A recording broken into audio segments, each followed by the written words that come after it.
Morning তোমালোকৰ filter সিৰিজ সেই filter সিৰিজত তোমালোকৰ আজি দ্বিতীয় ক্লাস আৰু আজিৰ ক্লাছত মই তোমালোকৰ আলোচনা কৰিম তোমালোকৰ অহা যোৱা ক্লাছত মই তোমালোকৰ অলৰেডি তোমালোকৰ ইন্ট্ৰোডাকশন যেটো সূচনা সেই সূচনা সম্পৰ্কে মই তোমালোকক আলোচনা দি কৈছো আৰু এই সূচনাৰ ভিতৰত তোমালোকৰ কেনেকুৱা প্ৰশ্ন আহিব পাৰে সেই প্ৰশ্নসমূহ আলোচনা মই অলৰেডি তোমালোকক দিছো এতিয়া আলোচনা কৰিম আমি তোমালোকৰ দ্বিতীয় লেসন যেটো লেসনৰ নাম হৈছে তোমালোকৰ ন্যাশনাল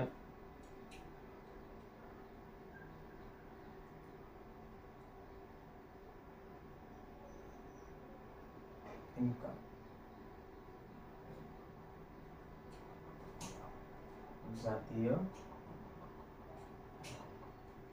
জাতীয় এই দুটা চেপ্টাৰ তোমালোকৰ অলৰেডি যেহেতু মই তোমালোকৰ ফাৰ্স্ট চেপ্টাৰটো আলোচনা হৈ গৈছে প্ৰথম ক্লাছত এতিয়া আমি আলোচনা কৰিম তোমালোকৰ দ্বিতীয় চেপ্টাৰ যেটো লেসন 2 লেসন যেটো তোমালোকৰ ন্যাশনাল ইনকামৰ ওপৰত তো ন্যাশনাল ইনকামৰ ওপৰত তোমালোকৰ প্ৰতি বছৰে বিভিন্ন কোশ্চেন আহি থাকে যিসমূহ কোশ্চেন বিভিন্ন ইম্পৰ্টেন্ট আৰু প্ৰতি বছৰে এনেকুৱা কোশ্চেন আছে যিসমূহ কোশ্চেন ৰিপিট হৈয়ে থাকে তোমালোকৰ বছৰ পৰীক্ষাৰ কাৰণে তোমালোকৰ ফাইনেল পৰীক্ষাৰ কাৰণে তো আমি এই বেলি সেই সমূহ কোশ্চেনৰ বিষয়ে বিশেষকৈ আলোচনা কৰিম যিসমূহ কোশ্চেন তোমালোকৰ এইখিনি চেপ্টাৰৰ পৰা তোমালোকৰ এইটো লেসনৰ পৰা প্ৰতি বছৰে আহি থাকে আৰু ভালকে বুজিম যেহেতু তোমালোকৰ যাতে সুবিধা হয় তোমালোকৰ পৰীক্ষাৰ কাৰণে যেনেকুৱা কোশ্চেন প্যাটাৰ্ন আহিব তেনেকৈ যাতে তুমি লিখিব পাৰা তো গতিকে এতিয়া আমি আমাৰ চেপ্টাৰটো আৰম্ভ কৰাৰ আগতে মই সকলোকে এবাৰ কৈ লৈছো তোমালোকে যিসকলে মোৰ এতিয়ালৈকে আগৰ ভিডিঅ'সমূহ চোৱা নাই সেই সকলে তোমালোকে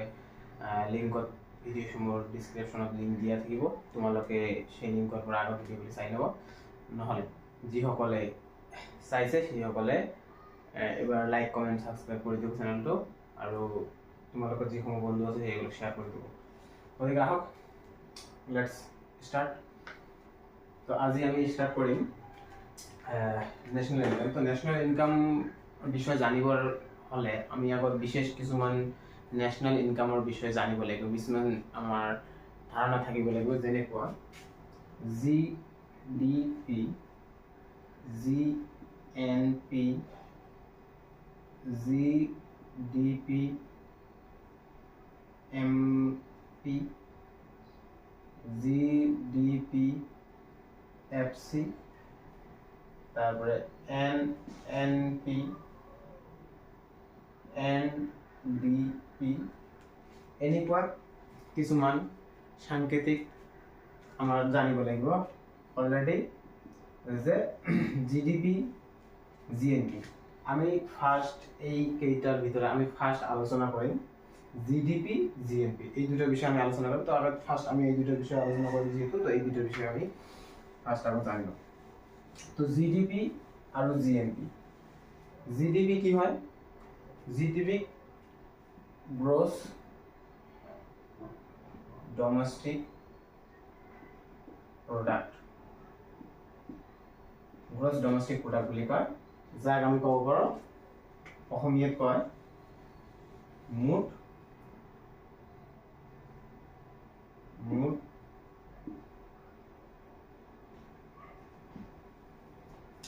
ঘৰুৱা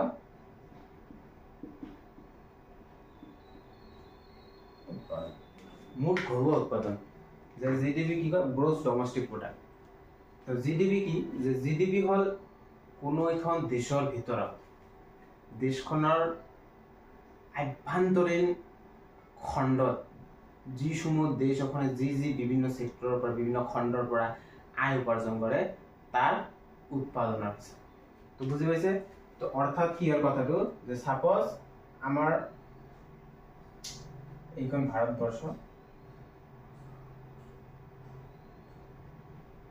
সাপোজ এইখন ভাৰতবৰ্ষ আমাৰ এনেকুৱা ভাল হোৱা নাই দেই হ্যাঁ আমি এটা ভাবি লৈছো এইখন ভাৰতবৰ্ষ ঠিক আছে এইখন ভাৰতবৰ্ষ তো ভাৰতৰ জনসাধাৰণে ভাৰতৰ ভিতৰত যি ইনকাম কৰে যে ভাৰতৰ জনসাধাৰণে অৰ্থাৎ ভাৰতেৰ ভিতৰে এইখন আভ্যন্তৰীণ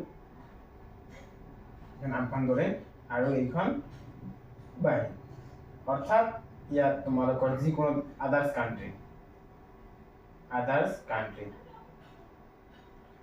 কান্ট্ৰি তো আমাৰ ভাৰতবৰ্ষৰ ভিতৰত যিসমূহ উৎপাদন কৰা হয়, আমাৰ ভাৰতবৰ্ষৰ ভিতৰত যিসমূহ ইনকাম কৰা হয় ভিতৰত, দেশ এখনৰ ভিতৰত যেহেতু কোৱা হৈছে, তো দেশ এখনৰ ভিতৰত উৎপাদন কৰা আয়ৰ যোগফল হৈছে কি সেই দেশখনৰ জিডিপি হল। তো এতিয়া হল জিডিপি, তো জিডিপি আৰু এটা মই কৈছিলো তোমালোকক জিএনপি। তো জিএনপি কি যে গ্ৰছ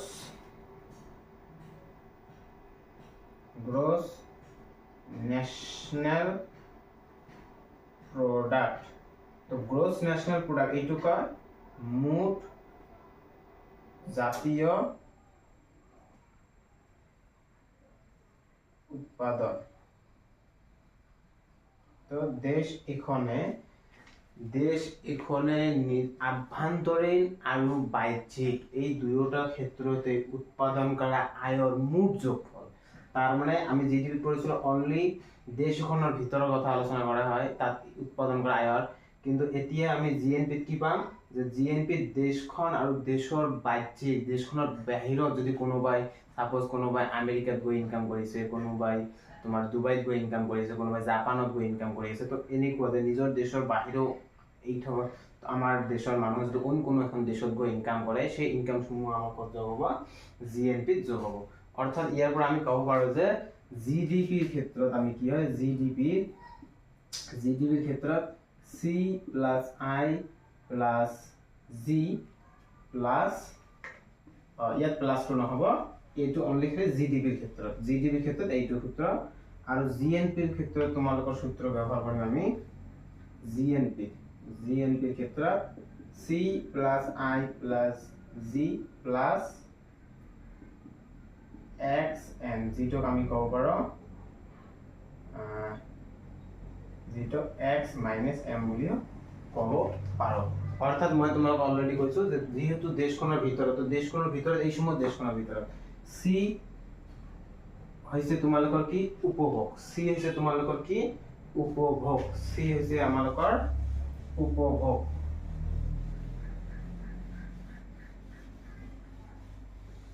আমি সি হৈছে উপভোগ, আমি সি কথাটো ডিসক্ৰাইব কৰি দাও। সি হৈছে উপভোগ, যেটো কয় কনজাম্পশন, আৰু আই হৈছে বিনিয়োগ, যেটো কয় ইনভেস্টমেন্ট, আৰু জি হৈছে সৰকাৰ, যেটো কয় গভৰ্নমেন্ট।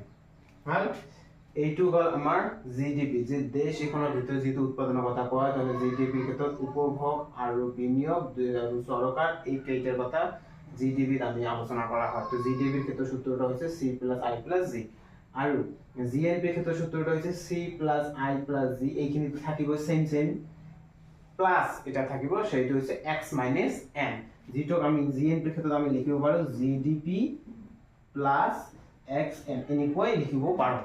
তো ইয়াৰ কথাটো হ'ল X minus N means X minus M means import minus export. তো ইম্পোর্ট মাইনাস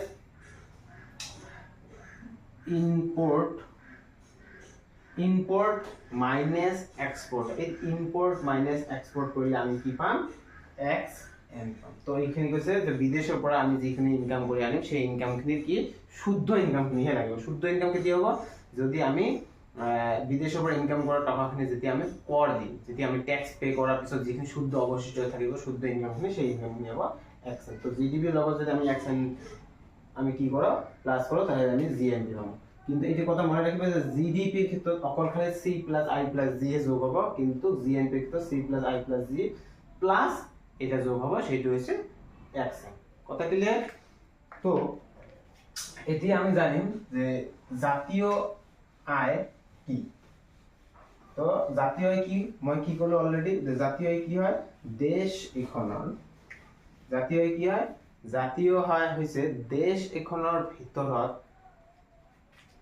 আৰু বাহিৰত উৎপাদন কৰা আয়ৰ যোগ, অৰ্থাৎ আভ্যন্তৰীণ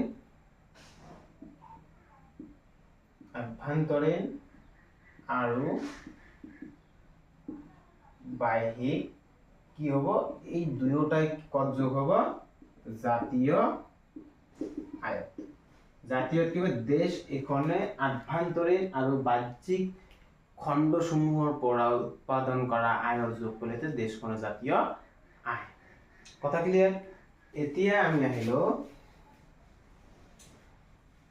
শুদ্ধ জাতীয় আয়, যেটো কয় শুদ্ধ জাতীয় আয়, যেটো আমি কি বুলি কম, NNP বুলি কম। NNP কি? শুদ্ধ জাতীয় আয়, যেটো কয় net national product. Net national product বলে আমি কি কম, যে নেট ন্যাশনাল প্রোডাক্ট হচ্ছে মুঠ আমি যে মুঠ জাতীয় আয়, যে জাতীয় আয় আমি ডেফিনেশন পালো, সেই ডেফিনেশন সেই তোর পড়া, অর্থাৎ NNP সমান GNP মাইনাস অবক্ষয়। অবক্ষয় যেটা আমি ডিপ্রেসিয়েশন বলিও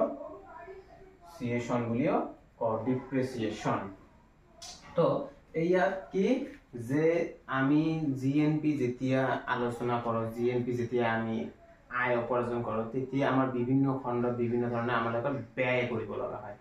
যেতিয়া সাপোজ তোমালোকে ভাবা যে সৰকাৰে যেতিয়া ট্যাক্স কালেকশন কৰে, ততই সেই ট্যাক্স কালেকশন কৰিবৰ কাৰণে সৰকাৰ বিভিন্ন ধৰণৰ কৰ্মচাৰী নিয়োগ কৰি ৰাখে। সেই কৰ্মচাৰীক সমূহ কি দিব লাগে, দৰমহা দিব লাগে চৰকাৰৰ। বিভিন্ন এনেকুৱা খালি কৰ্মচাৰী বুলি নহয়, বিভিন্ন ক্ষেত্ৰত বিভিন্ন ধৰণৰ নিয়োগ ক্ষেত্ৰত নিয়োগ কৰি থোৱা আছে গভৰ্ণমেণ্টে, যিসমূহে গভৰ্ণমেণ্টৰ হকে কাম কৰে, সেই সমূহক যিখিনি অৱশিষ্ট দিব লাগে, এনেকুৱা বিভিন্ন ধৰণৰ আছে। তো সেই অৱশিষ্টখিনি দিয়াৰ পিছত তোমালোকৰ যিখিনি বাকি থাকে সেইখিনি হৈছে নেট ন্যাশনাল প্রোডাক্ট, অর্থাৎ দেশখনের শুদ্ধ আয়। কারণ ব্যয়খিনি খরচ করার পিছতহে আমি যিখিনি থাকিম সেইখিনি আমার শুদ্ধ আয়। তো এটা বেসিক কথা ভাবা যে তোমালোকে সাপোজ তোমালোকে এটা 5 কেজি কি কিনিছে, পটেটো। 5 কেজি পটেটো কিনিছে তোমালোকে 10 টকাকে, 10 টাকার এসব কি করেছে, কিনিছে। আর 5 কেজি পটেটো কিনিছে 10 টাকাত, আর তুমি সেই পটেটোখিনি বেছি বজাৰত আনি বিক্ৰি কৰাৰ চেষ্টা কৰি আছে, আৰ তুমি বজাৰত সেই পটেটোখিনি বেচাল বিক্ৰি কৰিলা, তোমালোকে 5 কেজি পটেটো বিক্ৰি কৰিলে তোমালোকে 100 টাকা। তো আগত কিমান টাকা কি ক্ৰয় কৰিছে, 50 টাকাত ক্ৰয় কৰিছিলা 5 কেজি। এতিয়া বজাৰত আনি তুমি সেই পটেটোখিনি বিক্ৰি কৰিলে 100 টাকাত বিক্ৰি কৰিলা। এতিয়া কথা হল তুমি 100 টাকা তুমি অলৰেডি ইয়াৰ পৰা কিমান টাকা প্ৰফিট কৰিছা, যে তুমি 100 টাকা বেচিছা। তো 100 টাকাটো হচ্ছে তোমাৰ কি, 100 টাকাটো হচ্ছে তোমালোকৰ জিএনপি, 100 টাকাটো হচ্ছে জিএনপি।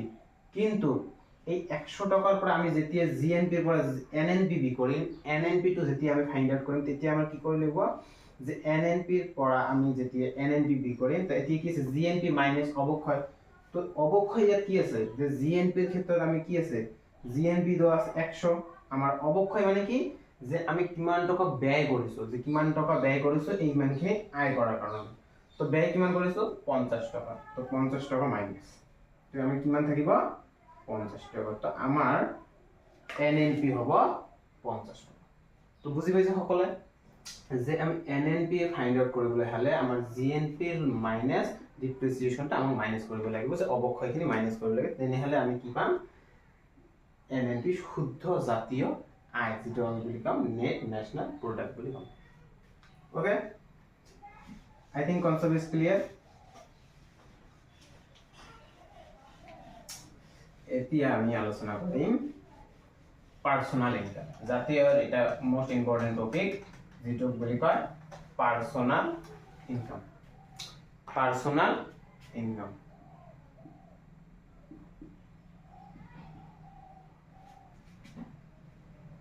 ব্যক্তিগত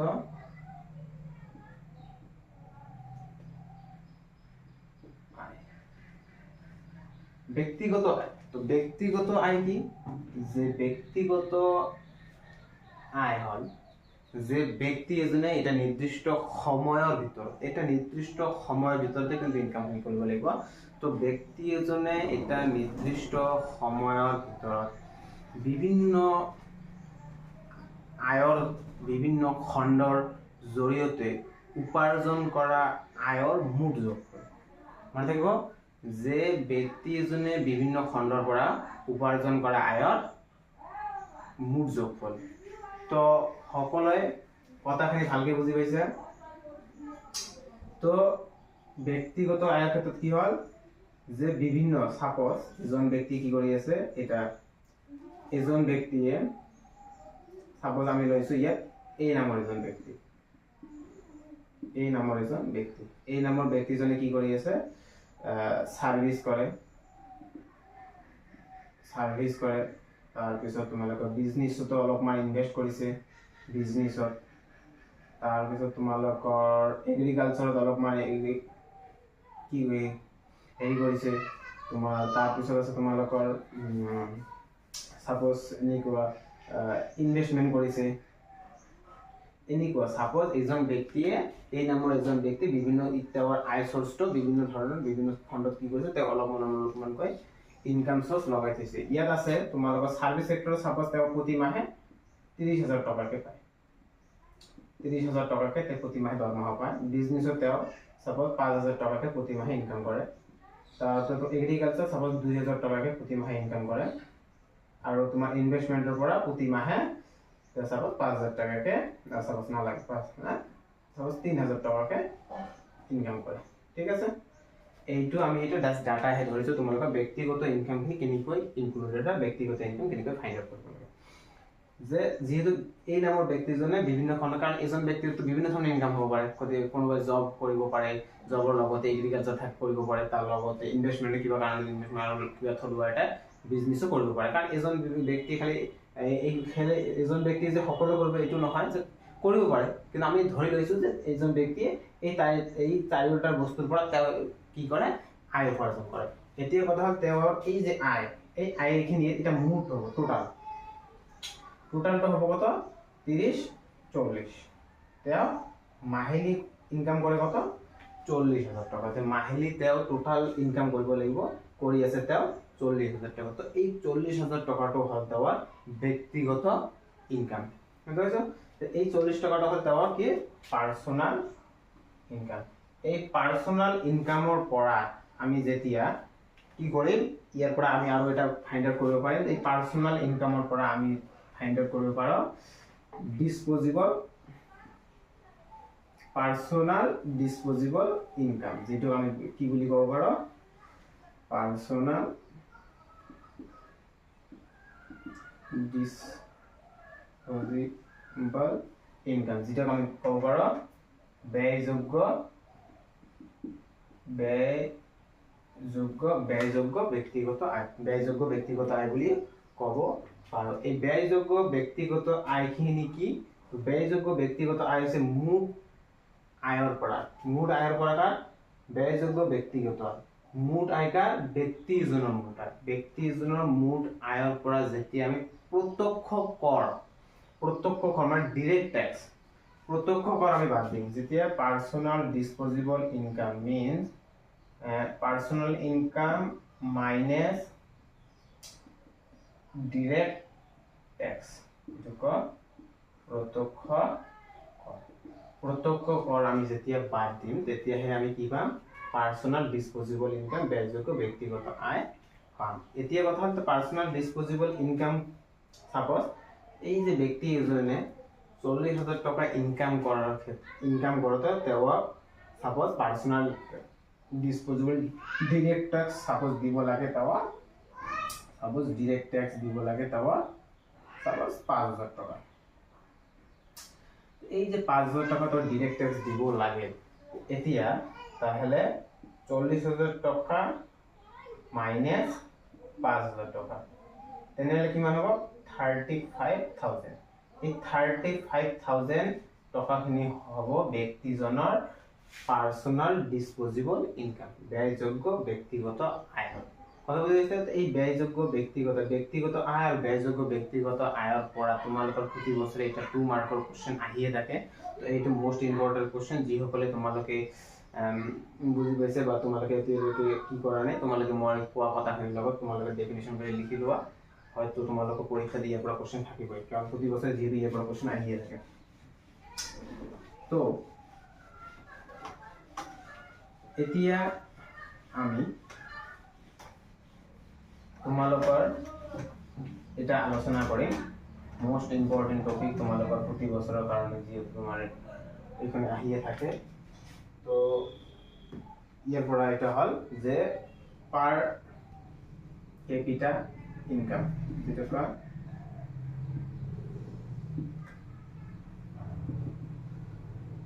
ইনকাম জনমূৰি আয়, জনমূৰি আয়, জনমূৰি পাৰ ক্যাপিটা ইনকাম। যে জনমূৰি আয় কি, যে জনমূৰি আয় হৈছে যে এইটোক আমি আৰু এটা নামেৰে ক'ব পাৰো, জনমূৰি আয়ক আমি মাতা প্ৰতি ইনকাম বা মূৰ প্ৰতি ইনকাম বুলি ক'ব পাৰো। যে পাৰ হেড যেটো কোৱা হয়, এইটো পাৰ হেড প্ৰতিজন ব্যক্তিৰ আয়ৰ ওপৰত, যেহেতু পাৰ জন মানে মানুহৰ, মূৰি মানে প্ৰতিজন ব্যক্তিৰ, প্ৰতিজন মানুহৰ এজন এজনকৈ, জনমূৰি আয় প্ৰতিজন মানুহৰ এজন এজনকৈ মানুহৰ আয় কিমান, সেই আয়ৰ এটা ধাৰণা। তো এপিসি পাৰ ক্যাপিটা ইনকামৰ ক্ষেত্ৰত আমি যদি আলোচনা কৰো, ইয়াত আমি বিশেষকৈ জানিব পাৰিম পাৰ ক্যাপিটা ইনকামৰ, যে পাৰ ক্যাপিটা ইনকাম কি, কোনো এজন ব্যক্তিয়ে এটা নিৰ্দিষ্ট এৰিয়াত সকলোৱে বসবাস কৰে। যে এখন দেশ, আমি ইয়াত পাৰ ক্যাপিটা ইনকামৰ আলোচনা কৰিবলৈ হলে আমি ইয়াত আলোচনা কৰিব লাগিব যে এখন দেশৰ জনসাধাৰণে এখন নিৰ্দিষ্ট বছৰত উপাৰ্জন কৰা মুঠ আয়ক দেশখনৰ মুঠ জনসংখ্যাৰে যদি আমি ডিভাইড কৰোঁ, তেনেহলে আমি জনমূৰি আয় পাম। অৰ্থাৎ আমি কোনো এখন দেশখনে উপাৰ্জন কৰা মুঠ আয়ক, দেশখনে উপাৰ্জন কৰা মুঠ আয়ক যদি আমি কি কৰোঁ, জনমূৰি আয়ৰ ক্ষেত্ৰত ফাইণ্ড আউট কৰিব লগা হয়, তেনেহলে দেশখনৰ মুঠ আয়ক দেশখনৰ সেই সময়ৰ মুঠ জনসংখ্যাৰে কি কৰিব লাগিব, হৰণ কৰিব লাগিব, তেতিয়াহলে আমি কি পাম, পাৰ ক্যাপিটা ইনকাম পাম। অৰ্থাৎ মুঠ দেশৰ আয়ক মুঠ জনসংখ্যাৰে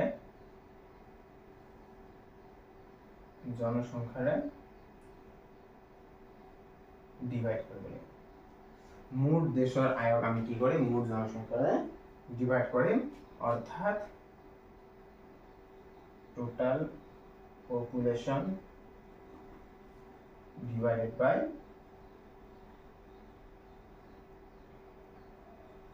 total income divided by total population। এতিয়া আমি কি পাম, পার ক্যাপিটা ইনকাম পাম। এটুকু তোমালোকৰ জনমূৰি আয়। আৰু জনমূৰি আয়ৰ ক্ষেত্ৰত বিশেষ কিছু একো জানিব নালাগে। তো ইমানখিনিয়ে তোমালোকৰ 2 মাৰ্কৰ কোশ্চেন, তোমাৰ সেকেন্ড ইয়াৰ পৰীক্ষাৰ কাৰণে 2 মাৰ্কৰ কোশ্চেন হে আহিব পাৰে। এই জনমূৰি আয়ৰ ওপৰত, ইয়াৰ ওপৰত বিশেষ নাহে ইমান ডাঙৰ। এতিয়া আমি তোমালোকৰ মোস্ট ইম্পৰ্টেণ্ট কোশ্চেন, যিসমূহ প্ৰতি বছৰৰ কাৰণে তোমালোকৰ ইম্পৰ্টেণ্ট, তোমালোকৰ আহিয়ে থাকে, তেনেকুৱা কোশ্চেন হ'ল যে তোমালোকৰ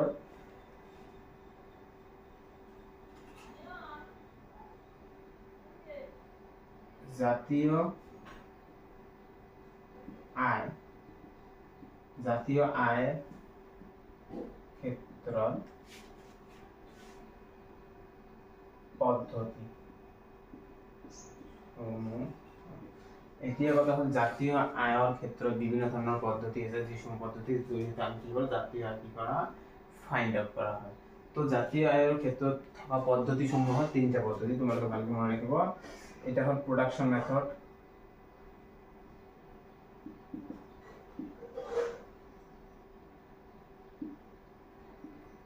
আৰু হ'ল এক্সপেন্ডিচাৰ মেথড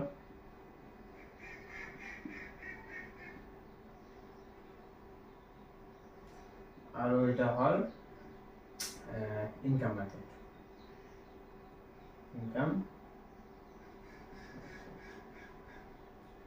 ইনকাম মেথড তো এই যে তিনটে এই তিনিওটা হল তোমালোকৰ জাতীয় আয় গণনা কৰাৰ ক্ষেত্ৰত পদ্ধতিসমূহ এই সমূহ পদ্ধতি এই যে তিনিওটা পদ্ধতি দিয়া আছে তোমালোকৰ এইটো কয় উৎপাদন পদ্ধতি এইটো কয় তোমালোকৰ ব্যয় পদ্ধতি এইটো কয় আয় পদ্ধতি এই তিনিওটা পদ্ধতিৰ সহায়ত আমি কি কৰিব পাৰো আমি জাতীয় আয় গণনা কৰিব পাৰো এতিয়া কথা হল এই তিনিওটা পদ্ধতিৰ ওপৰত তোমালোকৰ প্ৰতি বছৰে কোশ্চেন এটা 5 মাৰ্কৰ 4 মাৰ্কৰ বা 6 মাৰ্কৰ এটা কোশ্চেন আহিয়ে থাকে প্ৰিভিয়াস ইয়াৰৰ কোশ্চেন আমি যেতিয়া দেখিম তেতিয়া ভালকে তোমালোকে বুজি পাবা যে প্ৰতি বছৰৰ কাৰণে এইটো এটা ইম্পৰ্টেন্ট কোশ্চেন যে প্ৰতি বছৰ ইয়াৰ পৰা তোমালোকৰ এটা কোশ্চেন আহিবই কেতিয়াবা দিয়ে জাতীয় আয় গণনা কৰা উৎপাদন পদ্ধতিটো ব্যাখ্যা কৰা বা কেতিয়াবা দিয়ে জাতীয় আয় গণনা কৰা এক্সপেন্ডিচাৰ মেথডটো ব্যাখ্যা কৰা বা কেতিয়াবা দিয়ে জাতীয় আয় গণনা কৰা ইনকাম মেথডটো ব্যাখ্যা কৰা তো ইয়াৰ পৰা এটা কেতিয়াবা তিনিটা নিদিয়ে এটাহে দিয়ে এই তিনিটাৰ ভিতৰত এটাহে তোমাক পৰীক্ষাৰ কাৰণে 100% কমন সেই কাৰণে তোমাৰ এই তিনিটা ভালকে তোমালোকৰ মুখস্থ কৰিব লাগিব ভালকে তোমালোকে বুজি ল'ব লাগিব যে প্রোডাকশন মেথডটো কি হয় এক্সপেন্ডিচার মেথডটো কি হয় ইনকাম মেথডটো কি হয় এই কেইটা বস্তু তোমালোকক ভালকে জানি ল'ব লাগিব আৰু তোমালোকৰ আৰু জানিব লাগিব এটা বিশেষকে যে তোমালোকৰ আৰু এটা আছে জাতীয় আয় গণনা কৰা মোস্ট ইম্পৰ্টেন্ট কোশ্চেন জাতীয় আয়ৰ সক্ৰিয় প্ৰবাহ ব্যাখ্যা কৰা তো জাতীয় সক্ৰিয় প্ৰবাহ circle flow of national income এই কোশ্চেনটো তোমালোকৰ প্ৰতি বছৰৰ কাৰণে মোস্ট ইম্পৰ্টেন্ট কোশ্চেন যেটো প্ৰতি বছৰে তোমালোকৰ আহি থাকে আৰু আহিব এইটো কোশ্চেন তোমালোকৰ যে জাতীয় আয়ৰ সক্ৰিয় প্ৰবাহ যেটো সাৰ্কেল জাতীয় আমি কেনেকৈ ইনকাম কৰো ইনকামৰ যেটা ন্যাশনাল ইনকামৰ যেটা সাৰ্কেল প্ৰসেস কেনেকৈ চলি থাকে বিশেষকৈ তোমালোকৰ জাতীয় আয় গণনা কৰাৰ ক্ষেত্ৰত সাৰ্কেল প্ৰসেস ইয়াতো চাৰিটাৰ খণ্ডৰ কথা আলোচনা কৰা হয় যেটো তোমালোকৰ এটা হৈছে কি তোমালোকৰ পৰিয়াল খণ্ড আৰু এটা উদ্যোগ খণ্ড তাৰ পিছত আৰু এটা আছে চৰকাৰ খণ্ড আৰু এটা আছে বৈদেশিক খণ্ড এই চাৰিটা খণ্ডৰ ভিতৰত কিন্তু circle flow of national income যেটা দ্বিখণ্ডযুক্ত জাতীয় আয় চক্ৰীয় প্ৰভাৱ বুলি কয় তোমালোকৰ প্ৰশ্ন দিয়ে কেতিয়াবা সেইটো কিন্তু তোমালোকৰ জাস্ট তোমালোকৰ সেকেন্ড ইয়াৰ সিলেবাসত দ্বিখণ্ডযুক্ত দিয়া আছে যেটোৰ অৰ্থাৎ তোমালোকৰ উদ্যোগ খণ্ড আৰু পৰিয়াল খণ্ডৰ মাজত সাৰ্কেল প্ৰসেসটো কেনেকৈ চলি থাকে সেই বিষয়টাহে আলোচনা কৰা দিয়া আছে তো আমি তোমালোকে এই কোশ্চেনটোৰহে আলোচনা কৰিম আৰু এই কেইটা প্ৰোডাকশন মেথড এক্সপেন্ডিচাৰ মেথড ইনকাম মেথড আৰু তোমালোকৰ circle flow of national income এই কেইটাৰ ওপৰত তোমালোকৰ কোশ্চেন আহিয়ে থাকিব ইয়াৰ ভিতৰত তোমালোকে 6 অৰ্থাৎ 10 মাৰ্কৰ এটা তোমালোকৰ ইম্পৰ্টেন্ট কোশ্চেন যে তোমালোকৰ যেহেতু ইয়াৰ পৰা আহিয়ে থাকিব কোশ্চেন তো 10 মাৰ্কৰ এটা মই ইম্পৰ্টেন্ট কোশ্চেন তোমালোকক জনাই দিলো এইখিনি তোমালোকক মই এই যে সিলেবাসৰ এইখিনি কথা তোমালোকৰ মই অহা ক্লাছত ইয়াৰ ওপৰত তোমালোকৰ জাতীয় আয়ৰ পদ্ধতিসমূহ কেনেকুৱা হয় আৰু তোমালোকৰ এক্সপেন্ডিচাৰ মেথড আৰু ইনকাম মেথড এই মেথড কেইটা কেনেকৈ কনসেপশনখিনি আমি ক্লিয়াৰ কৰি মাইন্ডত ভালকে পৰীক্ষাৰ কাৰণে প্ৰিপাৰেচন কৰি আমি নেক্সট ক্লাছত ইয়াৰ বিষয়ে তোমালোকক মই ভালকে কি কৰিম স্টাডি কৰি ভালকে বুজাই দিম আৰু লগতে আমি নেক্সট ক্লাছত জাতীয় আয়ৰ যেটো চক্ৰীয় প্ৰভাৱ এই চক্ৰীয় প্ৰভাৱৰ বিষয়ে আমি এটা ডায়াগ্ৰামেটিক্যালি আছে এটা সাৰ্কেল ফ্লো আছে যেটো আমি বুজাই কিনে ইয়াৰ ভালকে এক্সপ্লেনেশন কৰিম হ্যাঁ ঠিক আছে তো হ'ব আজিৰ কাৰণে এইখিনিয়ে তো মই আশা কৰিছো সকলোৱে ভালকে বুজি পাইছে আৰু যিসকলে এতিয়ালৈকে লাইক কমেন্ট সাবস্ক্ৰাইব কৰি দিয়ে সেই সকলে সোনকালে কৰি দিয়ে আৰু আশা কৰিছো পৰৱৰ্তী ভিডিঅ'ত দেখা হ'ব থ্যাংক ইউ